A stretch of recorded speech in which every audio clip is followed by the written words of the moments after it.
Hi guys, welcome back to another episode. This is a big one. I say it's a big one for every podcast, but this is no. what? Normally, Kai goes, "We have this massive, tremendous, awesome guest on." And it's like, dude, way to use every descriptive word ever. Dude, Wow. it's a massive guest.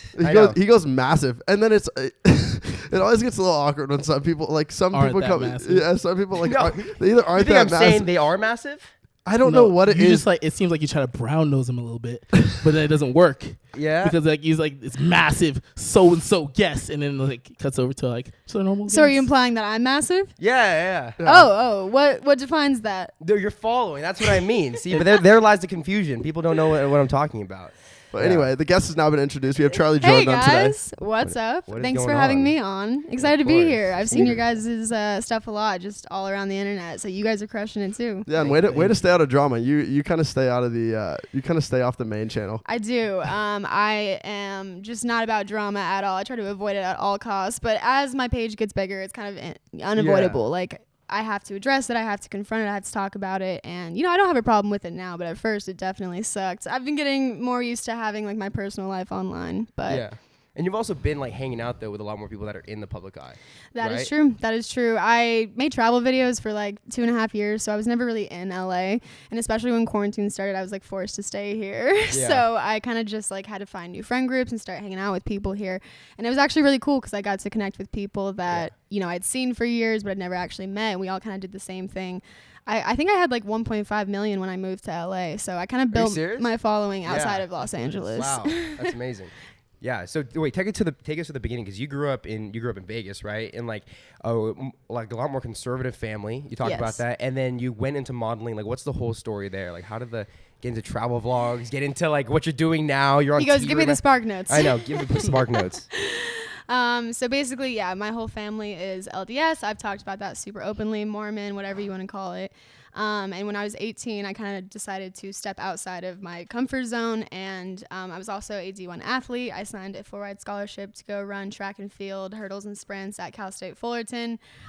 People have seen the Challenger Games, but there's not really any context to that video. Yeah, that was the thing that Logan Paul held years ago, right? Like the influencers like doing the Olympics. It was so random. It was like an influencer track meet. And you blew all those other girls out of the park. By the way, It was pretty funny to watch. Everybody's running like this. It was so funny though. No, everybody's running like this, and then Charlie's actually fast. I think like it was you, and then Summer. It was like at least like 5-6 seconds behind you. Bro, no one's ever like, let's go have a pickup game of track. Like, no one wants to go run. So when Logan called me and was like, yo, we're holding this random track meet, I was like, this is my time to show off my talents, my skills that no one ever gets to see. Yeah, you're not involved in the boxing scene. You're just doing track scene. Yeah. So random. That's like the one time you'll ever see track be a part of anything. But I always tell him, I'm like, you should do it again. He's like, no, I don't think so.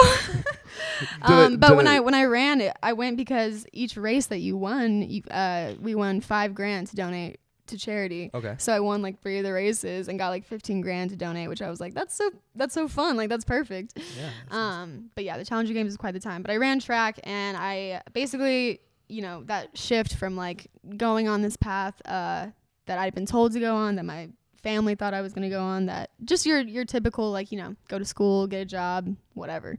And I decided to drop out and give away my full ride scholarship and completely change everything that I was doing.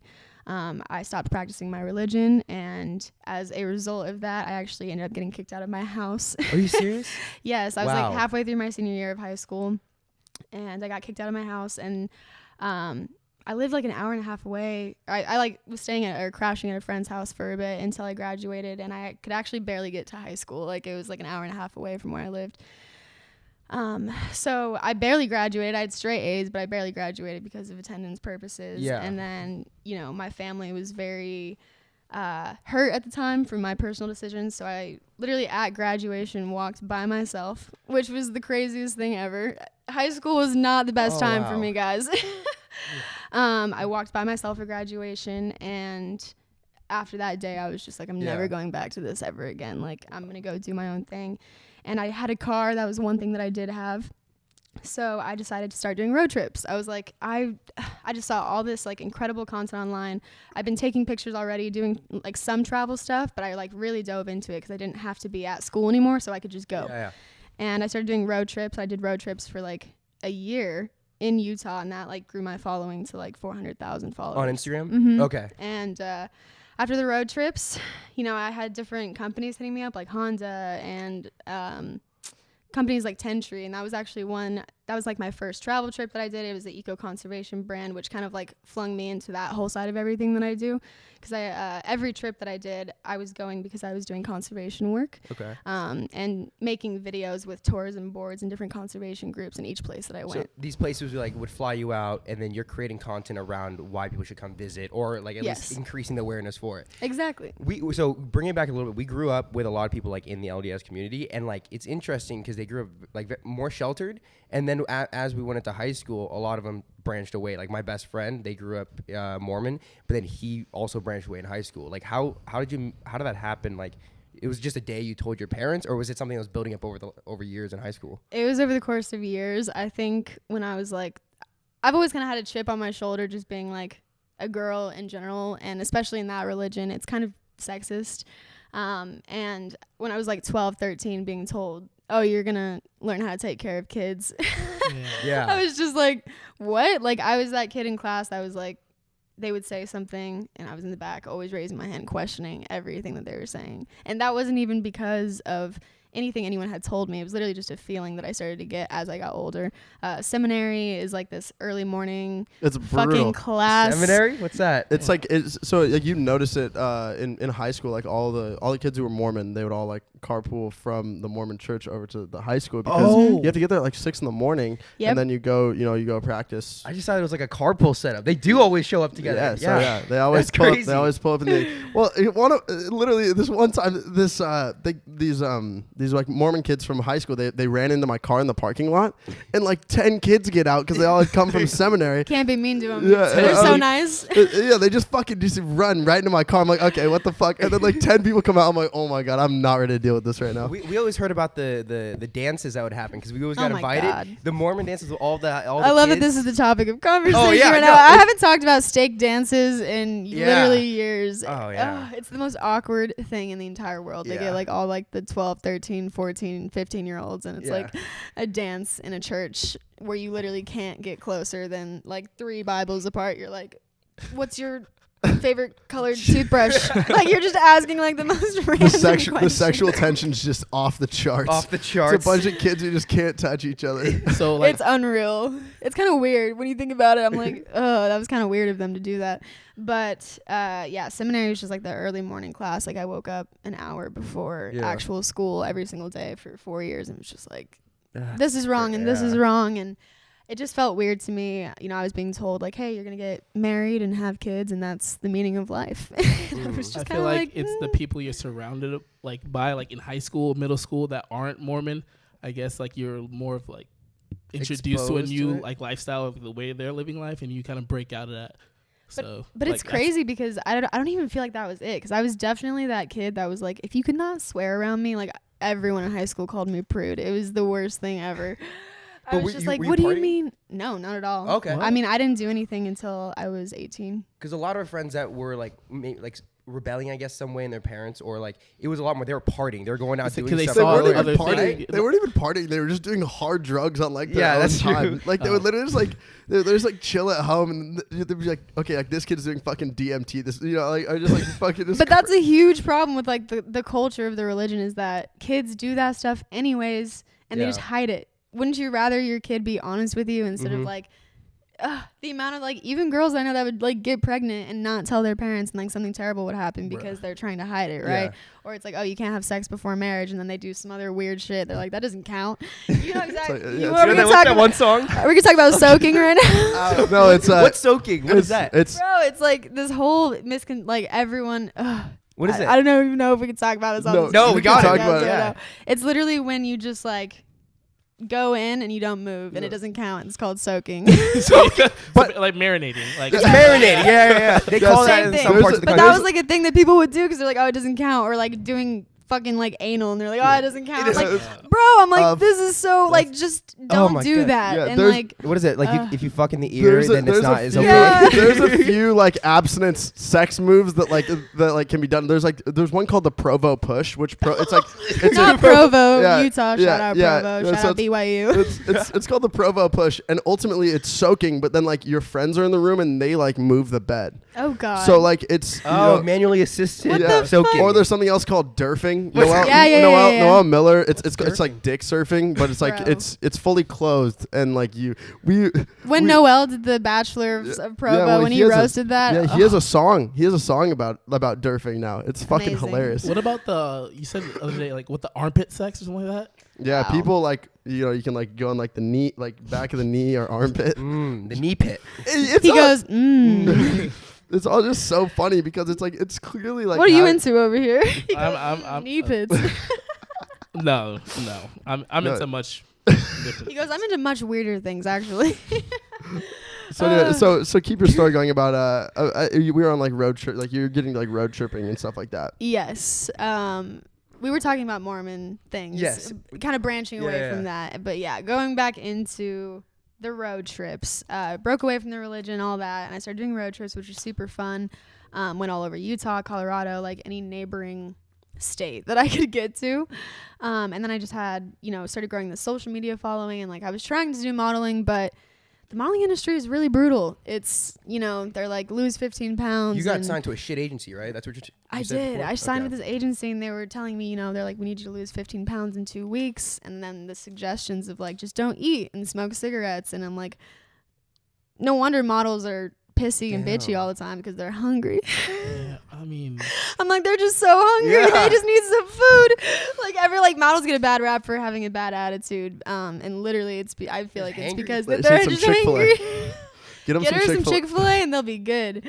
No, modeling is great, honestly, like the concept of it, but I do feel like it's a very genetically, like if you're genetically blessed to look a certain way, 100% go for it. But when you're like trying to force yourself to be a way that you're not, like it's just super toxic. So also I feel like back in the day there was a certain stigma for modeling, like you had to look a certain way, whereas like now there's like plus size models, or there's the like unique look. That's what people go for, or like skin tones and stuff. So exactly. The freckles, right? It changed different. It's so much now. So like, so wait, much. by the way, how do you lose 15 pounds in 2 weeks? Like how would you go about that? Just not eating and or like doing if you do eat, crazy cleanses. And you like pull trigger like when you eat? You just don't eat. I mean, you could pull. I can't pull trig. I don't know why. I just can't do it. I've never been able to do it. So I was like, I just won't eat, and I'll just smoke cigarettes, and we'll see. Like I was like, I'll try. Heroin sheet. Try. Yeah. It's like, what just do a ton of heroin. Yeah, just heroin. I had agencies telling me to lose muscle. I was like, how? That's crazy. You want me to sit on the couch? I'll just like deteriorate, just not move. I'm like, that's impossible. What are you even talking about? It seems like that would give you a more unhealthy look than of someone like of someone who's just like. It just seems like that would make you look more unhealthy than like just normal. And people don't want to see that anymore. That was the thing back in the day, but it's changed so much. But at the time, I was just like kind of at the beginning of like everyone was still with agencies, so everyone told me I was crazy. Like when I left my agency and I would book things on my own, everyone was always telling me, you need to sign with an agency, you have to do this, like the traditional LA structure, right? Traditional Hollywood just in general. And I was kind of like, no, like I'm pretty sure that every single person within the first 2 years that I met with, people used to make fun of me for doing Instagram. It was not like a cool thing at all. People didn't think it was legit, didn't think you could make money off of it. Like IG models weren't making money then? Not at all. The whole first year and a half that I did Instagram, I don't think I made a single penny. Like, which How many followers did you have? I literally didn't do a brand deal until I got to like 600, 700,000 on Instagram. That's insane. Because now people will literally do Instagram promos now with like 20K. Yeah, no, because I didn't really care. Like I wasn't trying to make money off of social media, and that's something that I think is different. I just haven't heard like anyone ever say this. Like, you come out here and you hear people throwing around words like engagement and analytics, and like I didn't really know about any of that. When I just started doing Instagram, I literally loved taking pictures and making videos, and that was just like a platform for me to share it on. I wasn't trying to make money off of it, and like the fact that I grew from it was a complete accident. I was just, I was on Tumblr before, MySpace, like I love Tumblr famous? Yes, Tumblr, like, Alexis Renjay Alvarez, like that was that kind of era for me where I was like, I want to do this, and I was just trying to do what they were doing by any means. I was like, okay, they travel and they post pictures. Like, I'm going to do the same thing. And I just wanted to travel. That was what I really wanted. The dream is to get everything paid for. They want you to show the hotel, the resorts. Exactly. And I got to a point where I was traveling. So after the road trips, I started flying places, and I literally would come home. Like, I would go to these beautiful places like Turks and Caicos and the Bahamas and post these insane pictures. And then I would go home and literally be homeless. Like, it was the craziest. Like, everyone saw something online, and then there was the actual reality of it. And I was like, man, I just want this to be my reality. Like, I really want these trips and these pictures to actually be my full-time reality. So I just started booking jobs like back to back to back, and they would, pay for flights, places. And then I started making money from doing the modeling jobs and getting brand deals online. And it was just like this giant snowball effect, and it just kept going. And then I got to travel to the most incredible places all over the world. And it kind of stopped when quarantine hit, but it was definitely like the most memorable. I'll never forget that time of my life. Like, I still travel, but that was just such a unique, like, I had so much energy because I was so young, and I just like went everywhere. So with traveling so much and then like living in LA now, like what's been like your Hollywood experience, like your LA experience? Because like to me, LA is the place where it's the most like, it's so fake that people act like they love it, but like it's really hard to actually love it. You know what I mean? So like how, with having so much experience and seeing so many other places, like what's your LA experience? This is such an interesting topic because I kind of get, everyone always appreciates my honesty. Like, I'm super honest online. Like, I don't bullshit, and I'll be straight up, like, just be like, yeah, everybody out here is really fake. Like, and it's not, that's a very layman's term of saying it, but the reason people interact with each other here, how they interact with each other, like, it's all for a very specific reason. A lot of it's just social climbing to like the best, it's the best example of social climbing just in general. But coming out here, I got my own house, and that's like my little sanctuary where I'm very specific about who I let in and out, because there's a million content houses out here, and it's just all sorts of strangers in and out all the time. Like, I don't even know how people live in them. Like, these kids too, like how there's just no protection or anything. Like, the most random shit goes down in those houses, and like I lived in one, and everyone's kind of seen what happened with that place, Clubhouse. I forgot about that. That was a while ago. All right, so guys, when you start your own online store, like maybe you're selling something on, on the internet, on the line, right? There's a lot of things that you can post. You can be selling bath water. You can be selling your own merch, and that's something that we're doing. And the hardest part of that is like shipping it out, getting it to your fans, right? Because nobody wants to order something and just like not get it. Why do we not use them? We use ShipStation. Oh, we did? No. Yeah, that's why it's so easy. Oh, okay. Yeah. Okay. So Nathan uses ShipStation. It makes it so that you can actually expedite the entire like process of having someone pick up your packages, the labels being printed, being able to put it on the packages to get it out. It makes it super easy. And in a time where so many people are, reselling their clothes, you start an online business where you're shipping products out, you need really reliable and easy way to get it out there. Nothing sucks more than having to go down to the post office. The people that you deal with at the post office can sometimes... They're so sad. They suck. Sometimes they're really nice, but sometimes they just want to make you so upset. And that's called going postal. Do you remember the short lady with the curly hair at the old post office? The one that would go to the front door whenever you needed a package? Yeah. Oh, she would be so mean to me every single time. She was just mean for no reason. I was like, can I please just have my package? My package was literally there. I was looking at my package. She goes, your package not here. I'm like, your package not here. It's right there. I'm like, I see my name right there. It's right there. Package not here.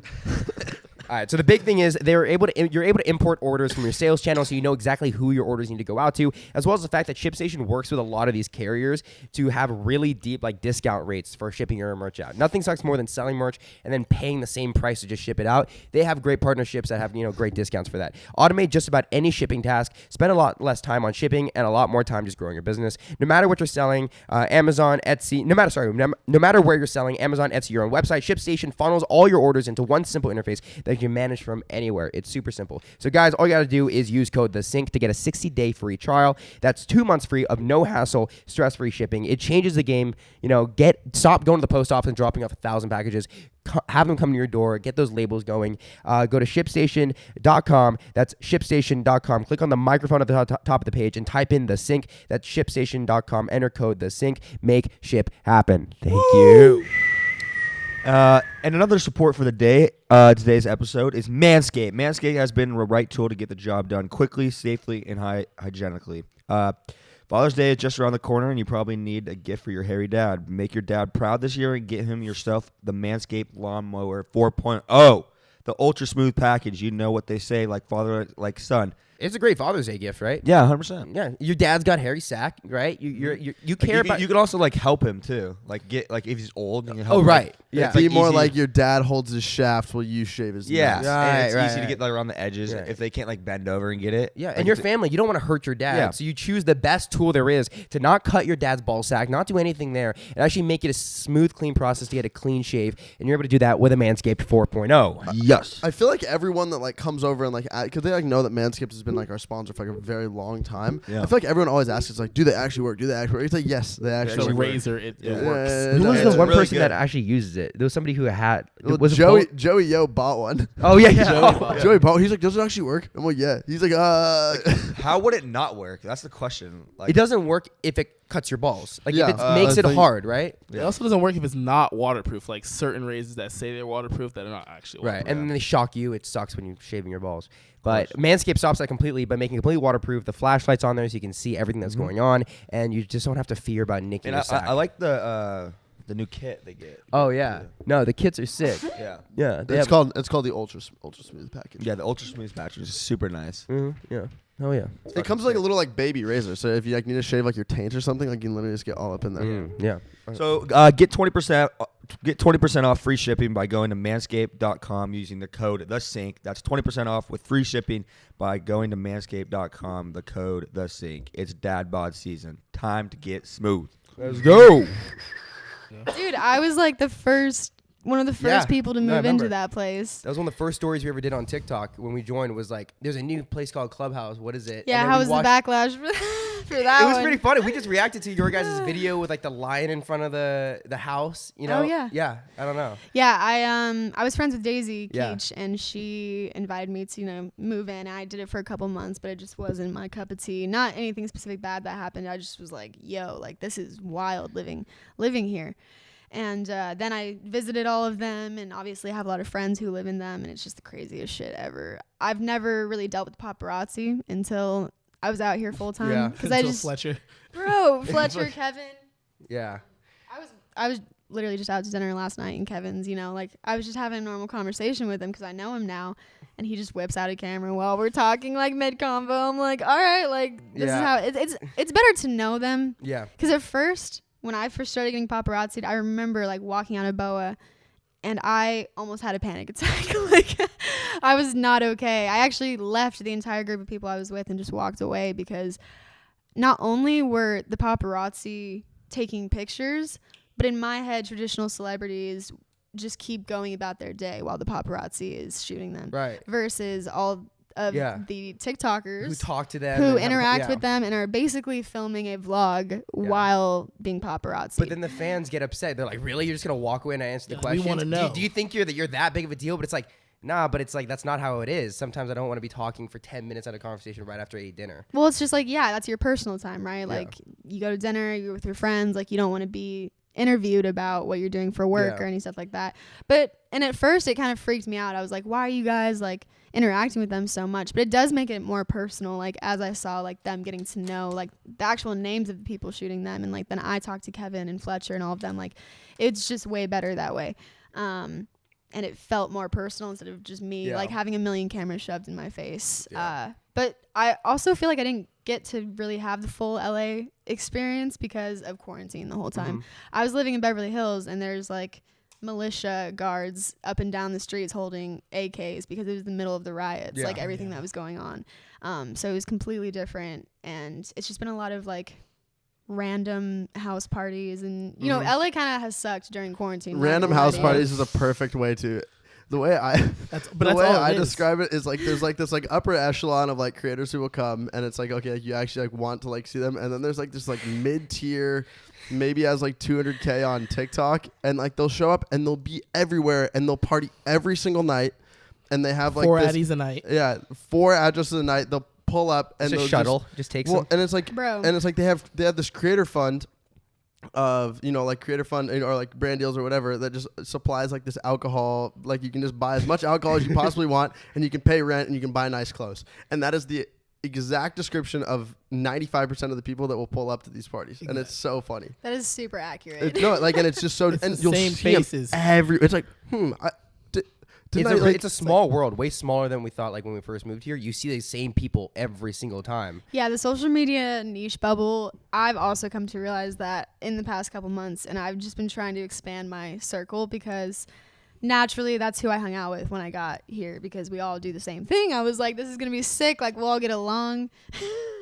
That was just not, I mean, the type of personality of like a quote unquote influencer, like I do a lot of things outside of social media. So for me, social media is just a way to show off the things that I'm doing in my real life, which is DJing, starting 2 businesses, traveling all over the world. I'm not like, that's not like where I put all of my fulfillment, and a lot of, especially these kids that blew up overnight and don't really have an idea of what they're doing. The narcissistic personality traits of just like they don't want to talk to anyone, they don't want to get to know anybody new, they're not interested in like any, like just because they're so overly stimulated by unlimited access to money, unlimited people. Like the LA lifestyle can be very numbing because it's just an excess of everything all the time, and it's like actually a constant effort every single day to stay humbled, to stay educated, to like have an open mind and like not get closed off, because people do use people out here all the time. For sure. I think like the only reason we are all didn't kind of fall into that so much is because we've grown up with each other since like middle school, like elementary school, all of us that live here. So it's like we're surrounded by each other. When we catch each other like changing or in some way, you're like, it gets called out right away. Yeah, you just kind of like, somebody will do something that's just like, bro, why are you doing that? And then it's really easy to but it's harder if you move by yourself. We right? say but that, having but a like, good friend group is like so important. Yeah, it's very important. But we say that, and I feel like even if I moved here by myself, or like if you moved, there's people that are weird here. They're obviously just off one. Like that, like I just don't fuck with, and that are fake and just like manipulative. But you're saying you wouldn't change it all? Dude, if you're by yourself, like it's hard. I mean, it is really hard. Like, but if you're from, like, depends on where you're from. I feel like. But you guys like being born and raised here, I'm assuming, right? No, Seattle.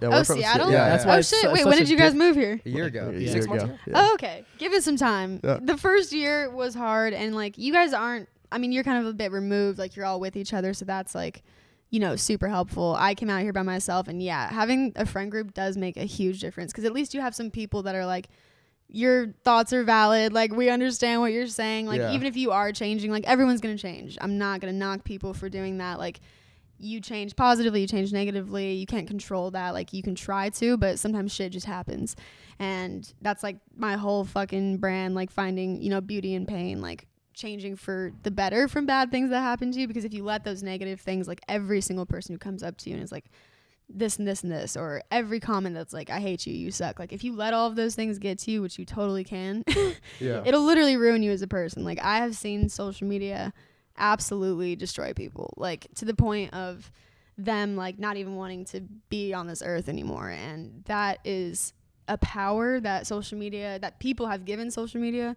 The power to do that is crazy, just in general, to me. Like it can change your whole perception of yourself, and like you really do have to take an active effort to like stay away from it. Like I go on my phone to upload, but I don't really consume. I consume YouTube maybe on occasion, but I try not to consume because it just is such a time suck in general. And like even my fans, like I'm aware that that's like something that they're doing with my content, but I always promote everyone. I'm like, at least go out, like I go do something, you know. Like I want to promote but your people content's to do very that. much encouraging getting out and traveling. Like Yes. it's very different than making TikToks in your room all the time and just posting that. Like your content's centered around the idea of being adventurous and doing something outside of your house.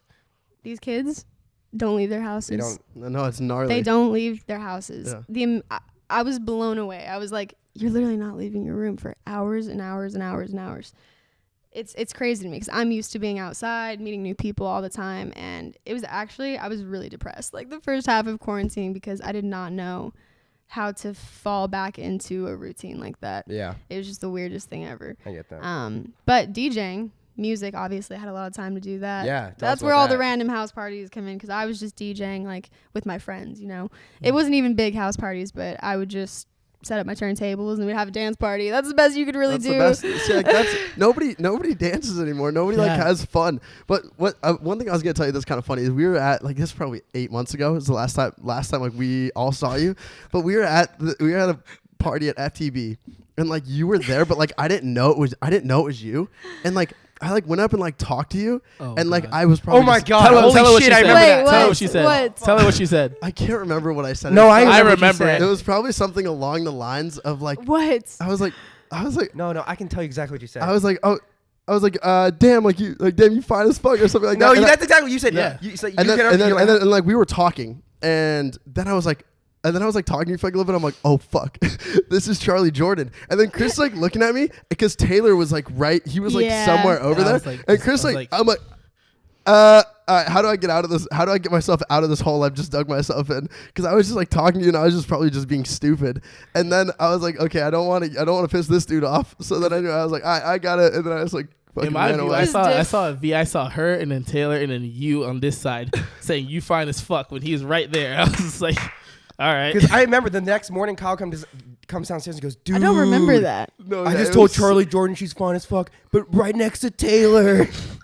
That would have ended so bad. No, it would have just been. You got a Nissan Gibbs. It would have been so great. funny. Yeah, no, it was. I would have dipped. Hey, I was like, that's bold of you, though. Yeah, no, it was probably. I was in a little bit different mental state at the time, at that time of night. So R.I.P. FTB. R.I.P. FTB. It was a fun place. It was a fun place for what it was. Still gets used. But yeah, I mean, like the thing is, like nobody like people just show up to these LA parties and they just, have their phone out and just stand there. Nobody like has fun anymore. Yeah, no, nobody dances because a lot of the music that's on is rap R&B, which is great, but you just can't really you can dance to it, like do some TikTok dances, obviously. Anyone who's an actual dancer can dance to it, but like just the jumping, like house music and EDM is like my absolute favorite. Like festivals, that's actually a big part of what I did filming when I traveled to Coachella, right? You did music videos? Yeah. So I actually was being brought on by the production team of these festivals to help them create their after movies. So like I would be like a model in the after movie basically, because they're obviously always going up to random girls at the festival being like, do this for the camera, like dance, whatever.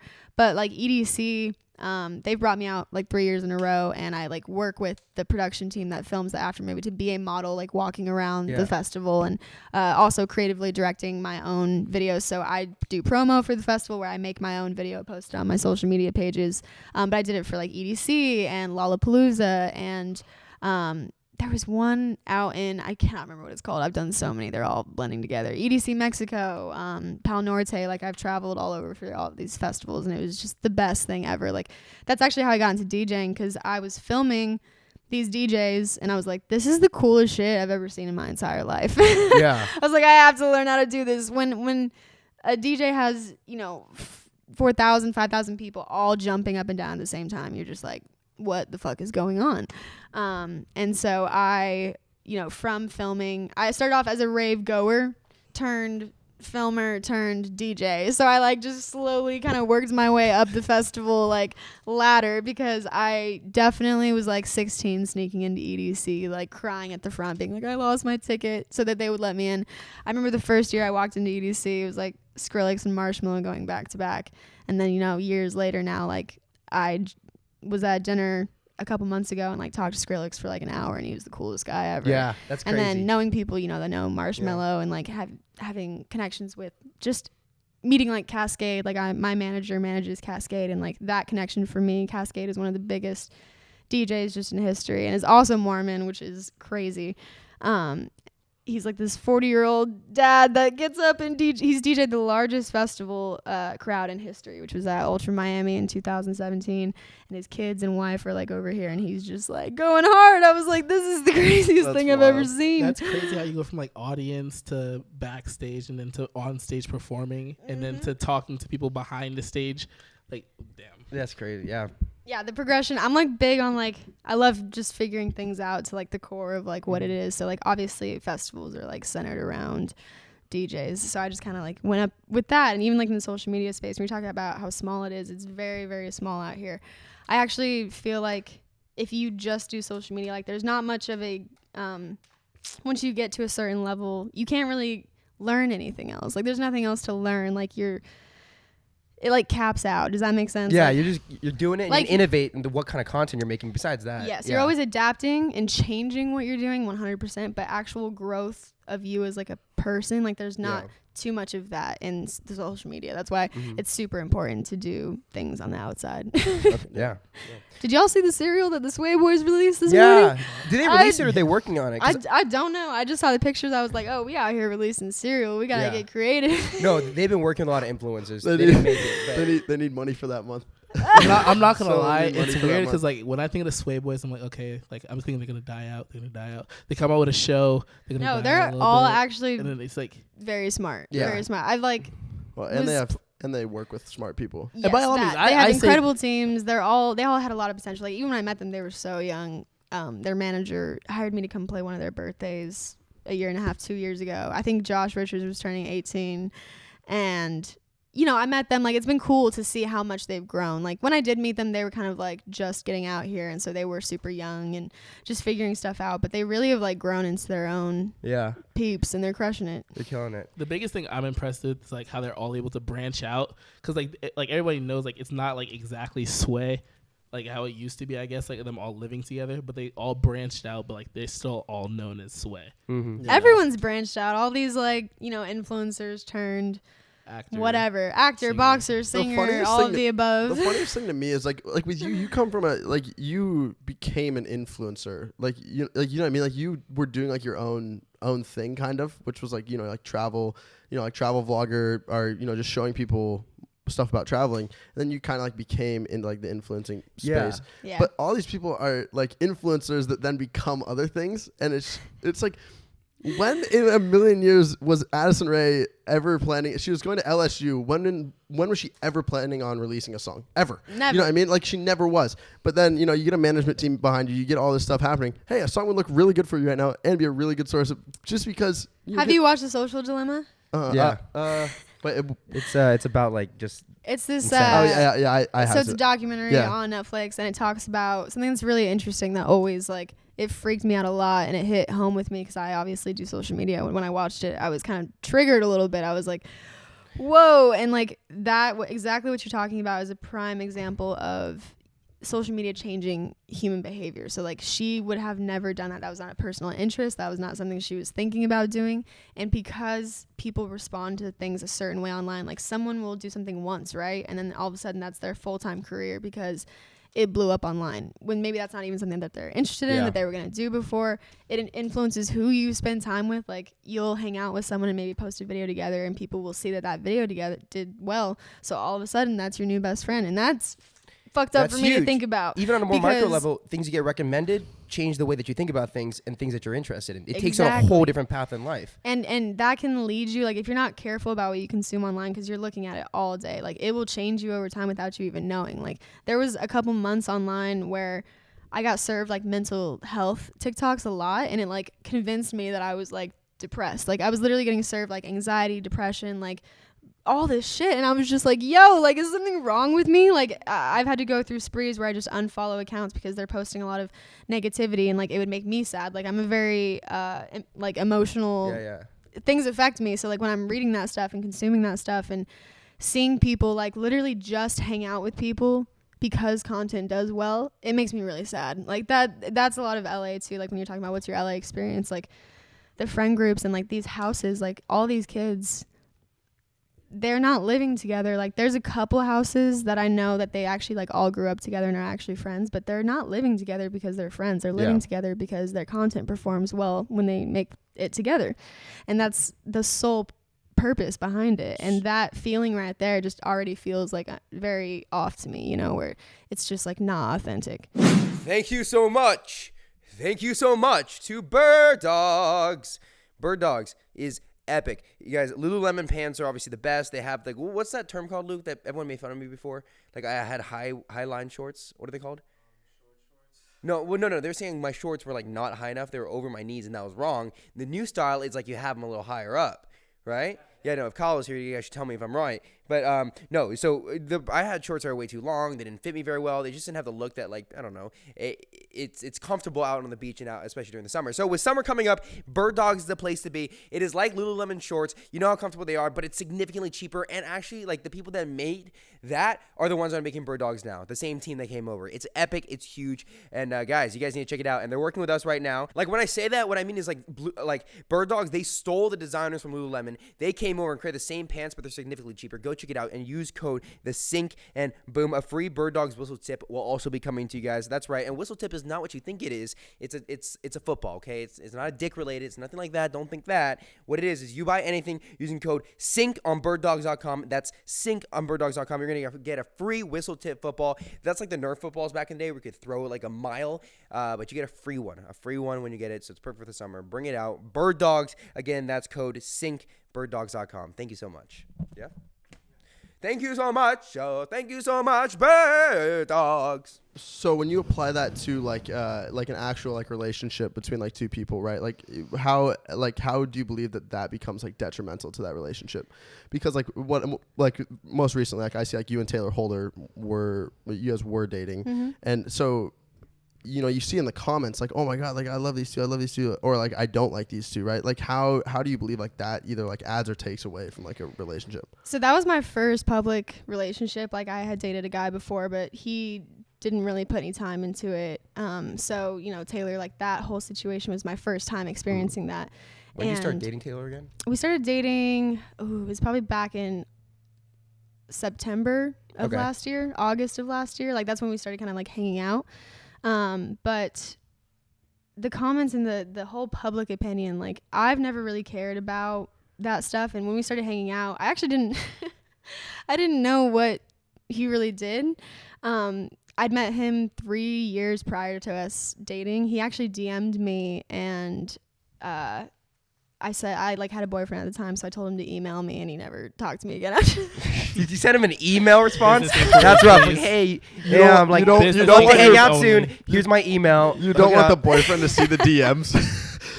yo, shoot me an email. Yo, hit me my Gmail. I'll check it then. And then we saw each other at the Challenger games, and we actually saw each other around quite a bit before we started hanging out. We had a lot of mutual friends, and so all the social media stuff was very unexpected for me. I'd never even really dove into TikTok before hanging out with them. I never hung out with anyone. Like I got to know all the quote unquote TikTok kids through Tayler. But all the Instagram stuff was like me. So it was like we kind of like had this opposite worlds collide. Who was he hanging out with at the time? Was he with? He was at Hype House, right? He was at Hype House before. Yeah, I remember that. Yeah, so oh my you know God. that was a while ago. The comments and everything like that ensued from that. I was just blown away. I struggled with it. He was used to it, and he would always tell me that. He's like, he was super encouraging and helpful, like through all of that stuff. He's like, don't take it personally, like everything's gonna be okay. But for me, I was just like, like I was never not. Instagram is so positive, honestly. Like I have never been on a more toxic platform than TikTok. Like it's wild. It's crazy. Yeah, there were some points where I got close to like deleting my social medias because I was just like, who is it? Like Taylor's fans terrible. that are jealous, or is it? Like, I mean, it's just from the whole like there's the Tayler like Summer Rae situation. Oh right. And then stuff that he would just go through, like watching him deal with stuff. It even made me sad to watch my friends go through it. To watch, these 18, 19. I mean, me and Tayler are older, or Tayler and I. Sorry, grammar. Are older, but a lot of the people we work around are younger, and like watching like 18 and 19-year-olds have like full week-long depressive breakdowns over getting canceled or something like that happening. It's honestly really sad, and like they're really not the same afterwards. Like I wasn't the same after a lot of these things, and it really does take a toll on you, and it either breaks you or it makes you stronger. And I've seen it, like people will just stop posting. People will exit the internet. They're like, I'm done, I quit. Or they keep going and they're just like, fuck it. And honestly, that's what you have to do. You just have to be like, fuck it. Like if you find validity in positive comments, you also have to find validity in negative comments. So at this point for me, I love my fans so much. I will interact in like messages and respond to stories, and anyone who, is genuinely interested, I try to interact with. But for the most part, I don't really respond to comments or look at DMs anymore. Just because you know, I don't know. It's irrelevant. Like, those people don't really know what's going on with your life. And I appreciate the comments and opinions and stuff, but they have no clue what they're talking about. So to see threads on TikTok where kids are going back and forth with each other for hours talking about literal nonsense, like nothing. That's like the funniest thing to me. Like, it's zero facts. It's like, what are you talking Like, about? technically, they only see 40 seconds of you, like, out of 24 hours of the day. And they'll make these giant assumptions and stories, and I'm just like, whoa, like, your context, you're not that good at figuring out context clues. Like, just chill out. Wouldn't you say that there is more validity in positive comments though than there is in negative comments? Just because isn't it so much harder to say something nice about someone than it is to say something mean about someone? Well, I think that positivity in general, I just absolutely love that. Like, I always push out positivity, and the DMs, like, I see my positive DMs where people will actually send me messages. But for the most part, comments, it's like cute, pretty, hot. Okay. It's like these short little like snippets, right? Fire emoji or whatever. Yeah. Exactly. And like, if someone calls me sexy, right, and then someone calls me ugly as fuck in the next comment, like, it's like, okay, this is just so random. Like, it's all very relative. Like, just everything, everyone's opinions. Like, so if somebody gives you something like very like heartfelt, like in like the DMs, then like I always respond. Always like, dude, I've had, I could literally cry over it. I've had some people just send me messages of like, you saved my life. Like, I'll have smoke sessions with people sometimes. Like, I just hit them up and I go on live, and I literally go live with just random people who are watching and have conversations with them. I've actually found some really cool friends that way. I love interacting with followers who actually keep up and are genuinely interested in what I'm doing. I'm just talking about the random spam comments. Like, when you have a viral video, right? People interacting and commenting. They don't know you. They don't know your story. My followers, I interact with my followers. I don't interact with random, like, TikTok pushes your content out to random people. So it's just one person seeing one video. They don't know who you are. They don't know what you do. They're just like, they're going to comment what they're thinking at that moment. Exactly. Yeah. But Instagram's like a little family. It's like a community. I love Instagram still. I do love making TikToks, but I have a really hard time with the TikTok community, just like the peeps on there. I'm not gonna lie though, there's some creativity like in the comments for the negative comments. If you read them, you'd actually there's some laugh. funny ones. They be getting bold. There's some funny creative ones. Like I saw. I can't say that. People used to say some funny ones on ours, but it's But so Tayler was helping you out because he was used to all that in the social media world. Yeah, Tayler was just a completely different. Even though we did the same thing, I thought we were gonna actually have more in common, but it's very different worlds. Like the TikTok community versus Instagram. Instagram was very much like health, wellness, creativity, traveling. Like that was the whole. It's like be the best version of yourself. And TikTok is more. Here are like, my abs. Yeah, TikTok is more of this like emotional, relatable, like all the biggest kids on TikTok, you know, you see them like painting their nails black, wearing dark jewelry, really like emo vibes, and it's so like in their fields, and I'm like, this is not positive at all. Like this isn't like it. I know it's cool to like be like that and look like that, which I don't have a problem with, but it's very like that affects people. It makes people also want to feel that way. Like that's the vibe you're giving off, and I think as a quote unquote influencer, even if you didn't ask for it, you are changing and affecting people's lives and opinions, and that responsibility is really important to take upon yourself and think about, you know. How do you feel about Taylor's new haircut? I actually like it. Like it. Yeah. Yeah, because I saw very mixed. It was very I mixed. know everyone's so mean. What do you guys think? I think it's good. I was gonna buzz my hair because I was just so done. I was like, okay, I just want to cut my hair, just restart, like, you know, like wasn't like everyone wants everyone to be like their hottest versions of themselves, but that's just boring. Like I mean, after 3 years, like, you know, I always looked the same way. I like wanted to have long straight blonde hair, and that's like what everybody thought was the hottest on me, but that's not what's the most fun, right? Like I like unique things at this point in my life. Like I'd rather see someone that is unique looking and different than seeing the same shit or what's the hottest over and over and over again. So I think that any switch up anyone does, like people just aren't used to seeing it unless they do something actually crazy like fucking rainbow hair or some shit like that. Well, usually like Tony Lopez got pink hair. Bro, I actually saw that in person and it looked just so sick. He literally looked like, you know, those troll dolls. Oh yeah. His hair looks so fire. His head literally looked like it was on fire, like the lava girl. Yeah, because I don't know, online I was like, you know, it's pretty pink. It was very pink. He did not blend in. You could spot him at a park anywhere. Well, yeah, that was interesting. And then so are you dating Logan Paul? I am not dating Logan Paul. Dude, we thought so. Like, So, like, do you understand how that could be like commonly missed? Because I feel like I like heard that was like validated. There were articles about it that we saw because it was like all like in the vlog that George posted about like you guys together at like some lake, and then all the articles were running like, dude, is Logan Paul now dating Charlie Jordan? Yeah, no, the internet really likes to take things and run with it. It was so funny. There was this picture. So I've known Logan for like 4 years, and we happened to be in New York at the same time, and then obviously we all went to the fight together. And I was rolling a backwood. I was literally rolling a backwood on the ground, and it was super windy. And so I asked him to come sit behind me to block. Is that what that picture's for? Yep. You were rolling it backwards. You were just blocking the wind. Pull up the picture. What? Look, I'm hunched over behind a fucking thing, rolling up a backwood. Oh my god. No one could see the backwood. Yeah. And everyone George took a story of me. I was just rolling a fucking backwood, and he took a story and posted it, and everyone on the internet lost their shit. They're like, oh, they're sitting really close together. It doesn't look like George is taking it. It looks like a paparazzi's taking it, and you guys are just chilling on the ground. I didn't realize it was like that. It's from George's story. They screenshotted George's story. We fell for that. Yes. That's it. Yeah. That's awesome. We ran that story. We fell for it. Because if you look at that, because if you look at that, I saw it. You saw I it? saw that shit. If you look at that, I'm sitting in a corner. Like, you're like, why is she facing the corner of like a fucking wall? Oh, that's so funny. It's crazy That's how it so You guys gets are funny. playing like Duck Duck Goose. Logan Paul, Charlie Jordan, Duck Duck Goose. Yeah, on two. no, that was crazy because even people like in the influencer space were texting me about it. I'm like, you literally have the same job as me. You understand what a picture can look like. Yeah. Everyone took it out of context. Everyone thought it was this whole thing. And I was just I was cracking up. It's just so funny because it goes from photos of like you, him, and Jake at the influencer you know, like the track race. Yeah. And then it goes from that, and then it goes like, oh, they're dating now. And it's like, you know, there's like a 4-year difference on it. So I don't know. I was curious to know. Yeah, no, we're definitely like good friends. You know, we've known each other forever, but not dating.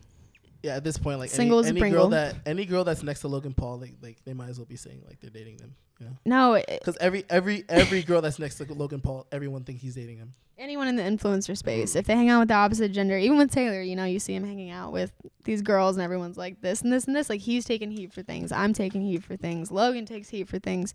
The fact that the media, I just went on a whole rant the other day, wants to focus on our relationships when we're doing so many other cool, legitimate things. You know, like I just signed a residency in Vegas. I'm going to be playing a show there every single month for the next 2 years. Wow. Opening for like, you know, Louis the Child, Zed, Tiesto. Like, I've been working on this for 2 or 3 years, and like no one, you know, I'm the one who's pushing out that media about myself.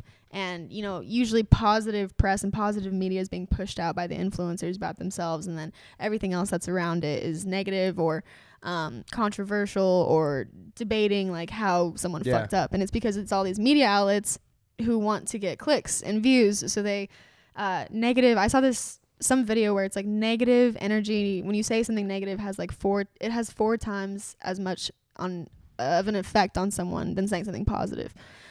So people will always gear towards the negative, click on the negative. So that's just a fucking whole tactic on their part. Yeah. Sometimes I just don't have the time. No, The boys, the accent. I want to. Sometimes I just don't got the time or energy to cook, especially something healthy. Yeah. And honestly, I don't feel like doing takeout. This all changed when I found Daily Harvest.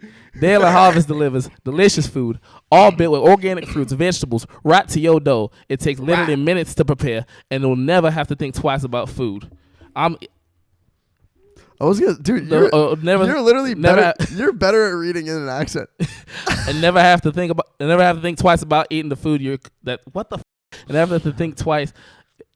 Okay, that's a typo. Yo, brother Chris, man, what's the hardest part about eating healthy? The hardest part about eating healthy is honestly how healthy food costs so much goddamn money. Yeah. Like, everybody always telling me eat healthy. I'm like, I'm not trying to spend $17 for a meal. Exactly. And you have to go out. You have to go out to get it. You have to, so imagine just having it right in your fridge. Like we had a Daily Harvest pack come. Accent, please. What? Accent, please. That's my accent. My right? accents just get fucked up. No, so we had a Daily Harvest pack come to our front door. It comes in like a cooler, and then it has like dry ice. We threw the dry ice in the pool. That was pretty epic. But yeah, Daily Harvest literally comes right to your door. It can be microwaved in minutes. Like, it's literally the easiest way to eat healthy. So get started today. Go to dailyharvest.com and enter promo code TheSync to get $25 off your first box. The promo code TheSync, $25 to get off your first box. Dailyharvest.com. shop.dailyharvest.com. Let's go. Woo! Let's go. So you said you're single. Are you like looking right now? Like, are you like, what's the? I'm like, are you asking for a friend? Wingman. Just. No, I'm fine. I'm cool. I was actually asking more so for Chris. Gonna be honest. Yeah, no, I am single and. Wait, Raise what? and mingle. Kai. What? Kai's single right now. Well, no, I'm saying. Kai's not single. Are we all single? Kai, no. I don't I'm know. I'm the only single one. I'm Chris is a girlfriend. Kai is a girlfriend. I don't have a girlfriend. You do have a girlfriend. How would your Who is girlfriend? How would your girlfriend feel about you saying you don't have? Luckily, she doesn't watch us. Yeah, she doesn't speak English. It's very easy. Send this to her, guys. Whoever's No, that's a watching joke. this thing, That's a just joke. crop it Clip out. it. Clip it. I'm like Kai. I'm loyal. I have a girlfriend. Hardly. Hardly. What? Luke, you better cut that out. You better cut that.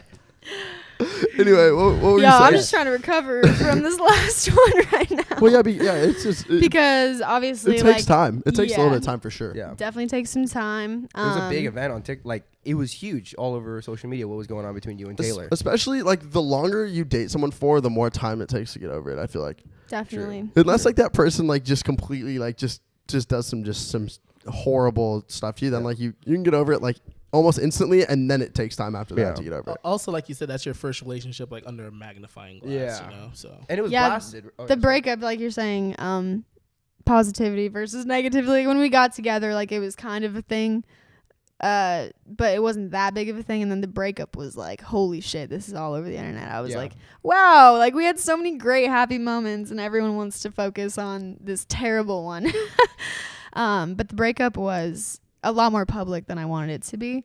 Obviously, it's public information, so I'll speak on it. But the whole reality show situation and a couple things that ensued after that, I have just never had something so personal be put out so public like that.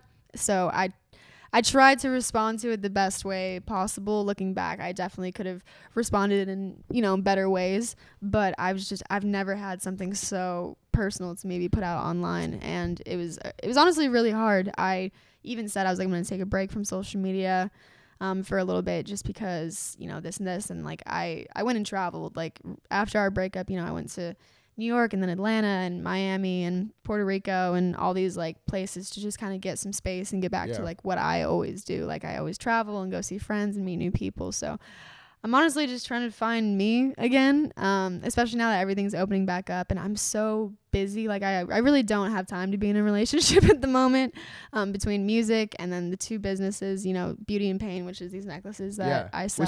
Wait, so you have Beauty and Pain, and then you also have Smoke Roses, yeah. Okay.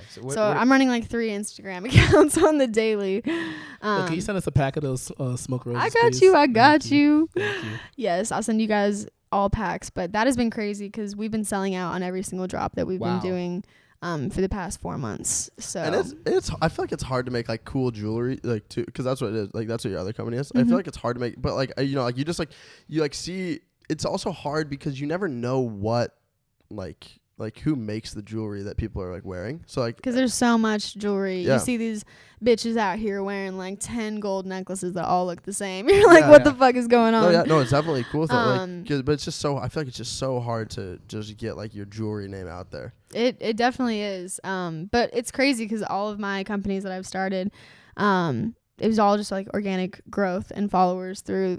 Like how you're saying, like I didn't blow, like I grew my Instagram. So like the people that follow me, I genuinely do feel like they're interested in what I'm doing and they want to support me and see me grow. And different than siphoning them from your TikTok following over like 3 months. That's what a lot of people did, and they grew to 1 million. You actually grew it organically through Instagram, which is hard as fuck now to do. It's so impossible. hard. And those Fuck people Instagram. like, Instagram is fucked up right now. yeah, why? I don't know, it's just fucked up. The engagement. They like messed up everything. They messed something. They pressed the wrong It's button. harder. They It's pressed the wrong button on something. Definitely getting harder by press the the wrong day. button on I'm something. like, yo, it's like having a boss that just like changes shit and is like, figure it out. And you're like, I hope I don't get fired. Like, That's a perfect example of it. It's because like I don't know, like my friends will post stuff on Instagram and like I want to see what my friends are posting, and then I'll like look at their account and they like had like 3 posts they posted like over like the course like last month or something. I'm like, why didn't I see this? Yeah, I mean, like, I'm on Instagram. Like, this is weird. No, it is super weird. And it's weird when you're an influencer, too, because, like, one day you'll post something and it has 500,000 likes. And then the next next day is, like, 100,000. And then you're like, did I do something wrong? Like, did I fuck up? And, like, having that mindset, like, all the time, like, tied to your emotions is just so annoying. Like, it really is random. And I tell people this. I'm like, they change the algorithm all the time. Like, people will come to me, like, bawling their eyes out. They're like, my engagement just... It's all going to be over. I don't know. Like, my career. And I'm like, just relax. I'm like, take a breath. But it took so many times of that happening to me to figure that out because I used to do that.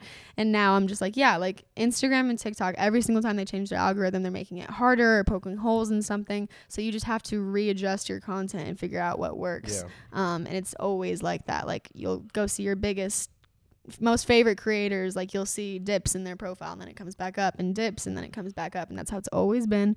That's how it will always be. There's rise and falls of everything. Crypto, same thing. It's all the same. Anything that's like online interaction, you have waves of it, so you just kind of got to get through that and like adjust. And I honestly feel like that's the name of the game for social media. If you don't adjust and grow, you'll fall off. Adjust or die. Pretty much. That's the danger of dopamine, though, because like you're just expecting a short-term change that's really drastic, or expecting the same growth as a video that you had in the past. And like when you expect that and you're not getting that, and you're seeing constantly other people getting more views, you slowly go into like a certain like depressed state, and you wonder, hey, is my content good enough? How long can I do it for? Instead of just worrying about what makes your content funny. Yep. And you like attach it to your personal emotions, which is a problem. I struggle with it. Everybody struggles with it. Like, you can just be like, oh, I mean, I'd like to be able to just be like, yeah, like, work wasn't good today. I got 100,000 likes. Yeah. But that's just not how it is, because you're literally blasting who you are out online. So when someone doesn't respond well to like you being vulnerable, right? So like, there's been some times where people will go online and tell us something really personal and not get the response that they wanted, and like they're already struggling with something, and they open up and everyone just rips into them. And it that's another thing when I'm talking about like social media eating people apart. Like, I don't think that I've become very selective about what I share online. I have to be really strong and confident about it before I put it out there. Some people just impulsively like share things. And I think that is cool, but it's also, it just bites you in the ass for the person making it. Like, it's really hard.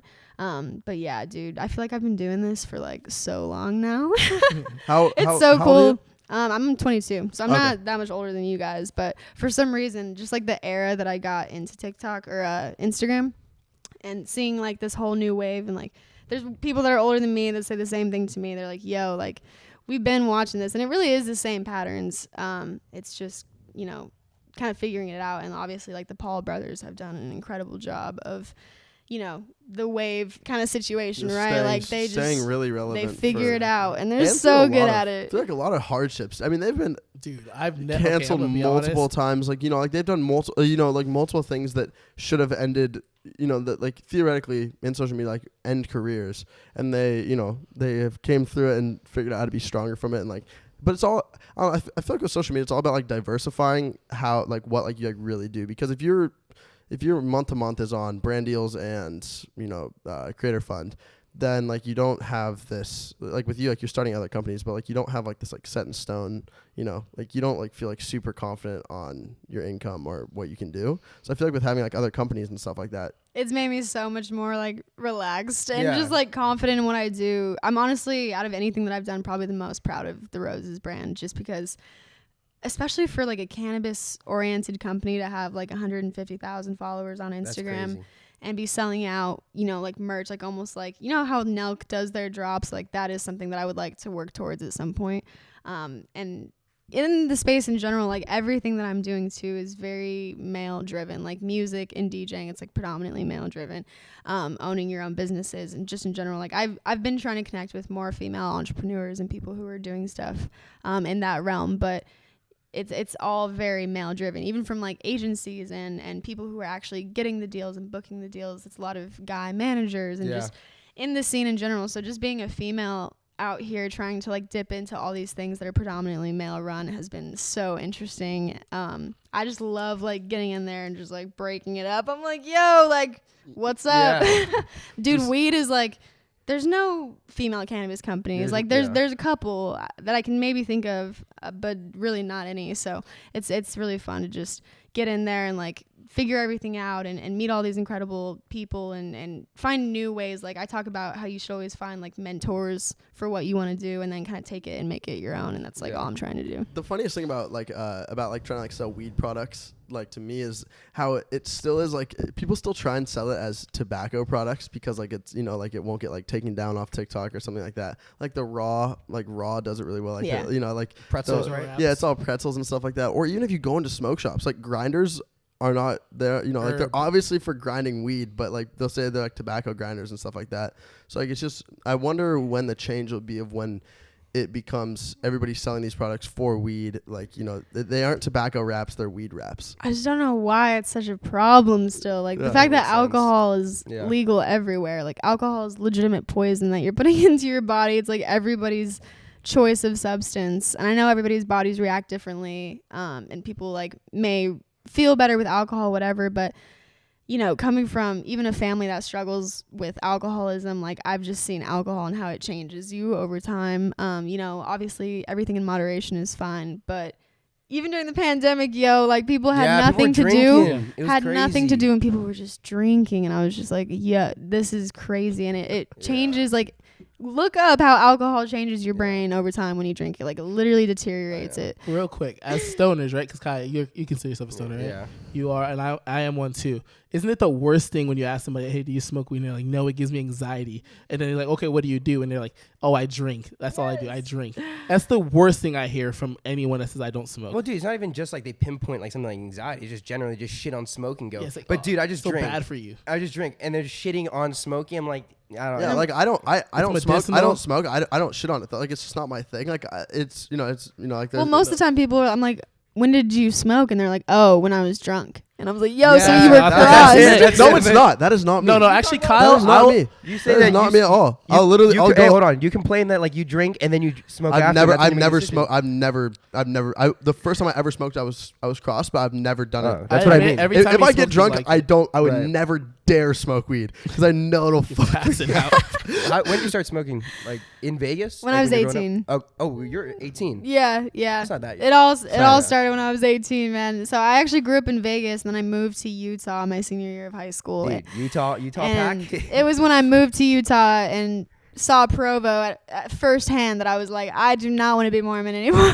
No, well, we just road tripped through Provo, and like we went in. No offense to Provo. I love What's Provo the whole like? Mormon community. Provo's I love BYU. just south of Salt Lake City. It's personally not my cup of tea. It's where BYU is. All Mormons like come at me online because I like am Mormon and I talk about it, and they're like, that's disrespectful, da da da da da.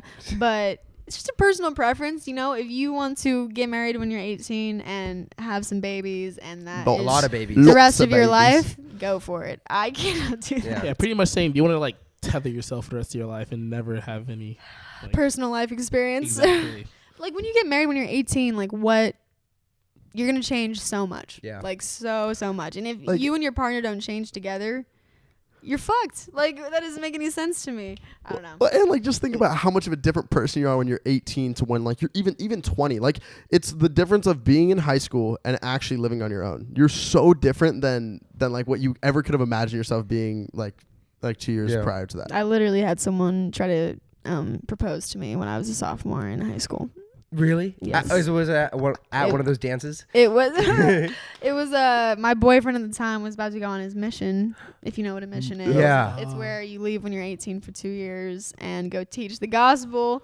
Holy shit! You go door to door. Everyone's seeing the two missionaries walking down the street with their suits on, and it's like 110 degrees outside, and they go like teach the gospel. But he was like, "Wait for me," and like proposed to me before he left, and I was like, yeah, and about that, I'm gonna have to go. Peace and out, we literally dears. didn't talk again after that. Are you serious? That's a bummer. Well, because That's he scary. left. He like and he thought you were gonna. he thought I was gonna say yes, Yeah. and then wait for him. he left. And like you can email. Like I emailed him a couple times, but that's it. You can't see them or anything. So Damn. let me tell you, I had a couple Mormon boyfriends in high school, and when they came back from those 2.5 years, I was a completely different person, and I'm pretty sure I scared the shit out of them. They like come back after just spreading the good word, and you're taking a fat bong rip.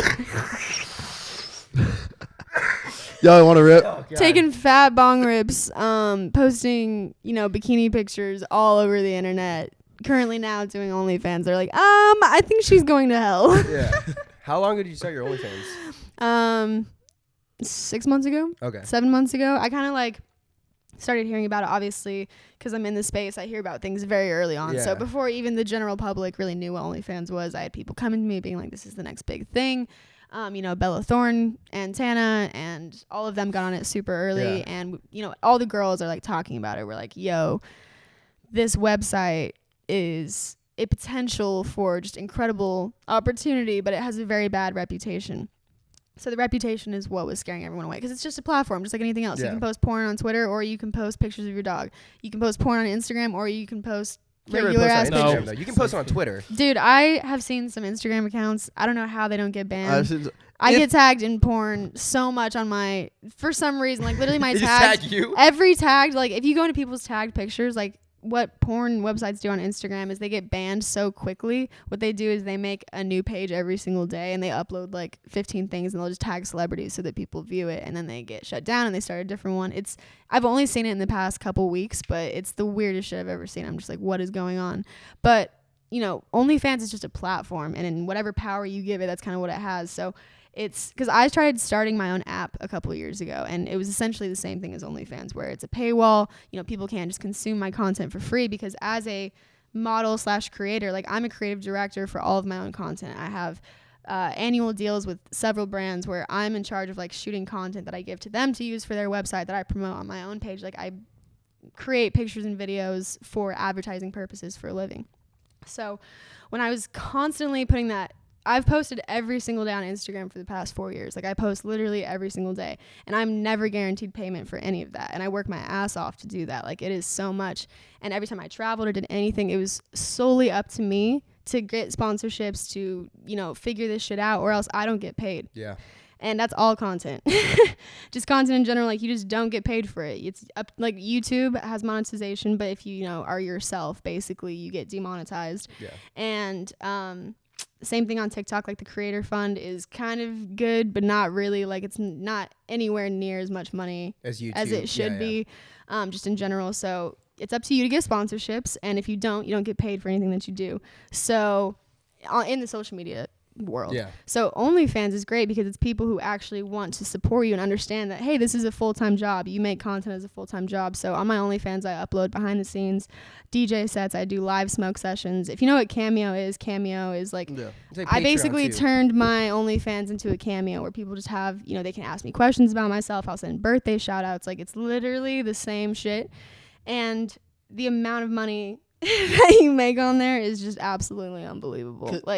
We had Chelsea Lynn on our show, and she said OnlyFans originally was for a Patreon, just subscribe for behind the scenes for your creators, but obviously it's become that infamous link. How ridiculous is it? Is it way bigger than any other revenue source, OnlyFans?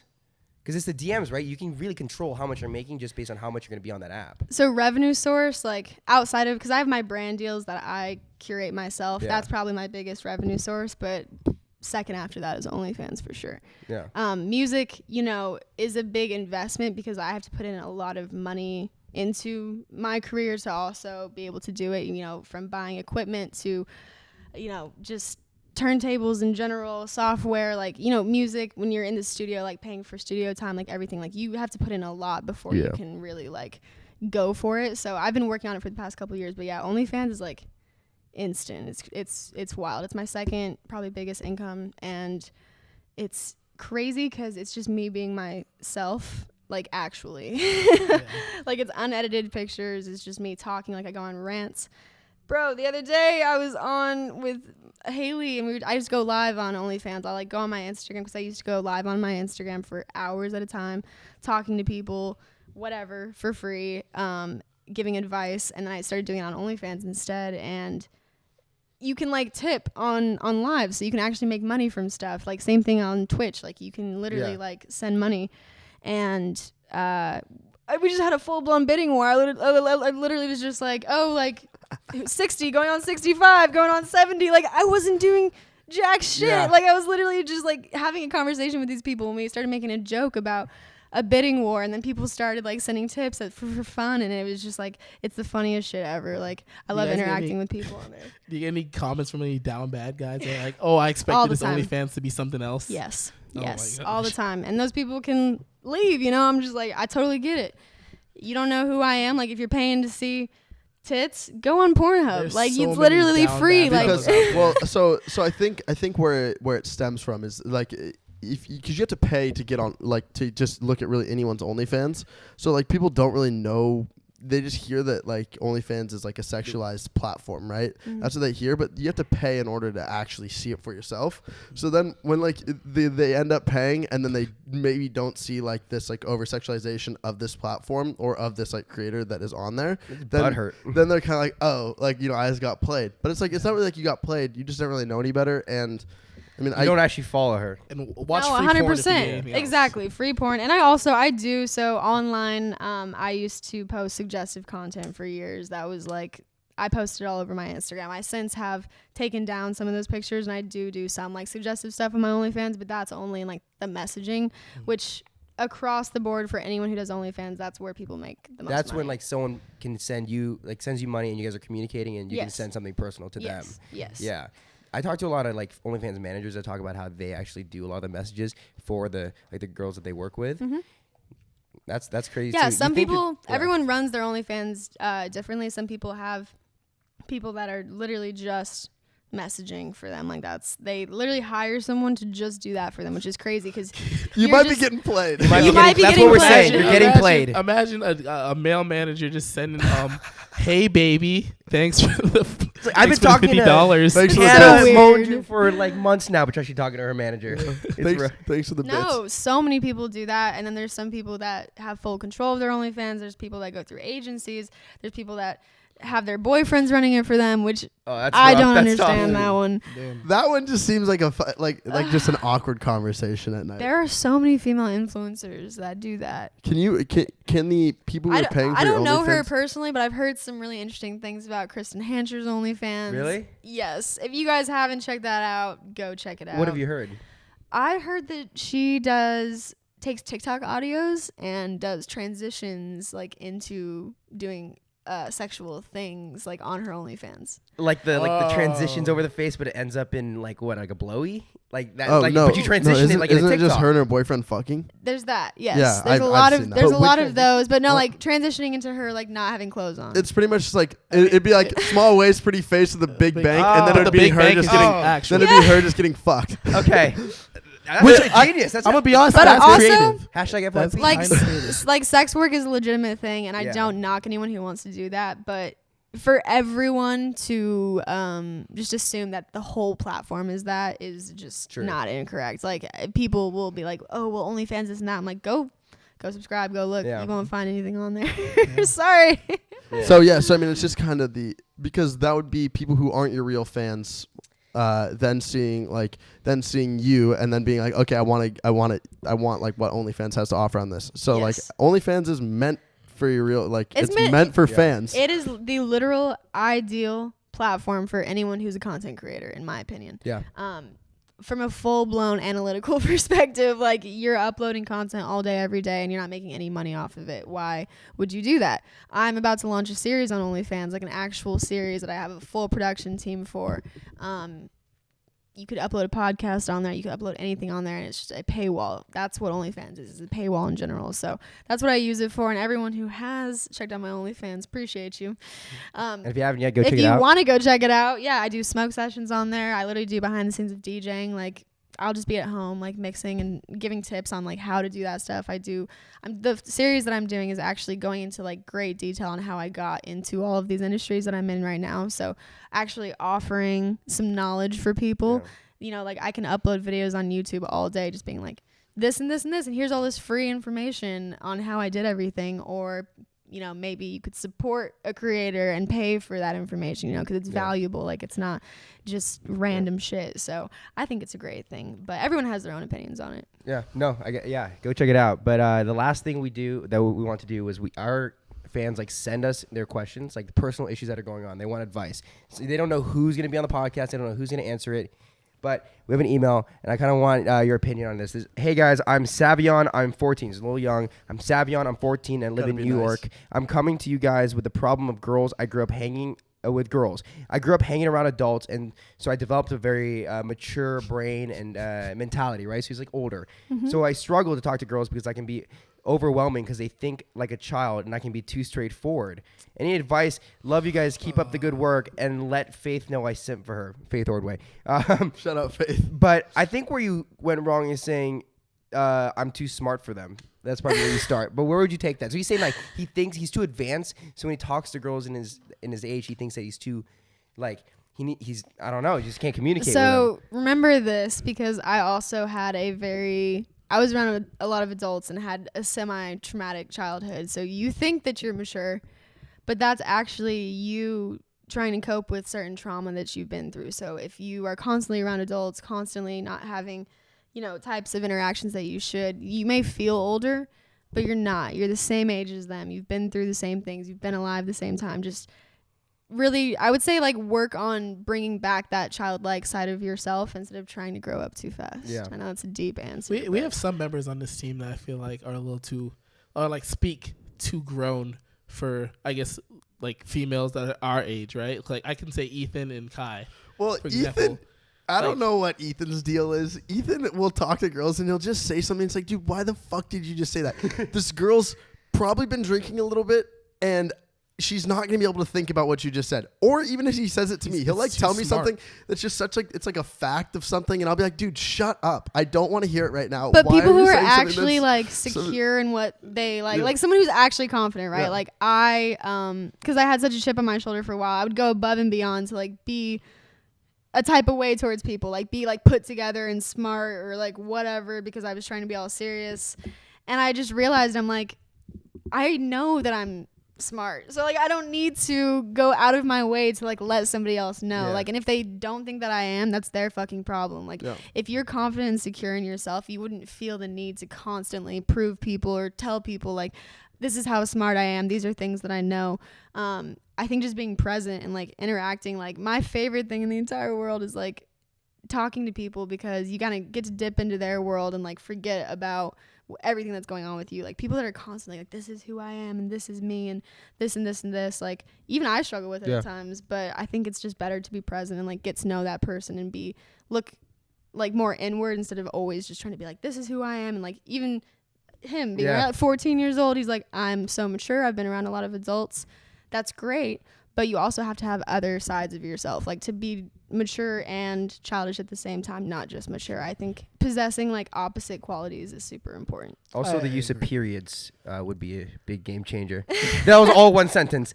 Wow. That was an amazing. Grammar. 14, so wow, mature. you're So roasting mature. his grammar. He's only 14. He said he was mature. way too mature for these girls. I'm That's true. cap. Yeah, Wow, guys. he's probably a smart ass. I wouldn't like him. This has been a great episode. I think we went on. How long did we go, Lou? We've been going for a while. Hours. Yeah. Wow. Shit, how long do they normally go? That's the longest non-intermission podcast we've had. Normally I'd be break it up halfway through to go pee or something, but apparently nobody. I can talk for way too long. It's so bad. The funniest thing I have is to pee for the last half. The funniest thing is there's times where we've had people on and we'll be at 45 minutes.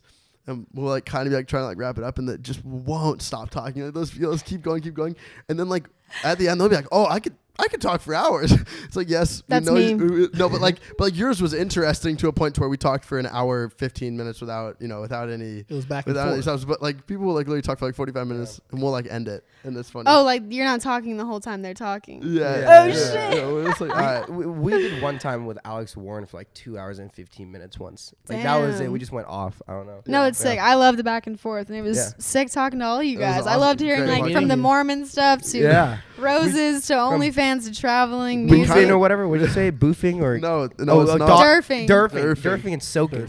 boofing's completely different than. Oh yeah, boofing is different. Yeah, we'll wrap up this podcast on the note of derfing. Go check it out if you don't know what it is, It's or not- don't. You're not missing out on anything. You literally could go check out derfing if you were like 13 years old. Like it's Yeah, not it's just it's not sexual whatsoever. Yeah. It's so stupid. Then look up soaking. All right, guys. Hope you guys enjoyed it. All of Bye, Charly's guys. links are gonna be down below. Go follow on everything. We'll see you guys. Peace Peace. out. Thank you. Woo. Woo.